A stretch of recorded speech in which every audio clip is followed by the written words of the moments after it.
দেখি আজকে কে কে জিভের জল আটকাতে পারেন এই শুটকি লাড়াটা দেখে। তো প্রথমেই এখানে আমি চ্যাপা শুটকি নিয়ে নিয়েছি। এটা হচ্ছে বাসপতি চ্যাপা। চ্যাপা শুটকিটা খুব ভালোভাবে পরিষ্কার করে ধুয়ে একটা সাইডে রেখে দিয়েছি। এখন চলে যাচ্ছি মূল রান্নায়। প্রথমেই চুলায় একটি হাঁড়ি বসিয়ে দিয়েছি।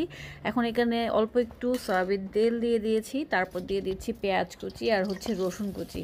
যেহেতু এটা শুটকি লাড়া, এখানে পেঁয়াজের পরিমাণটা একটু বেশি দিতে হবে। এখন দিয়ে দিচ্ছি ফালি করে কাটা বেশ কিছু কাঁচামরিচ। তো আপনারা বেশি ঝাল খেতে চাইলে কাঁচামরিচের পরিমাণটা আরেকটু বাড়িয়ে দিতে পারেন।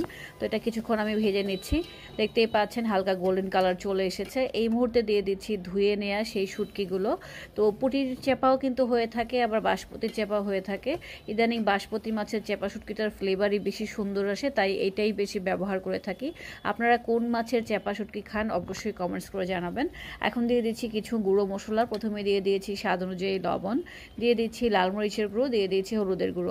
তো ঝালটা বরাবরই বলছি, আপনারা যে পরিমাণ ঝাল খেতে চান সেই অনুযায়ী ঝালটা দিয়ে দেবেন।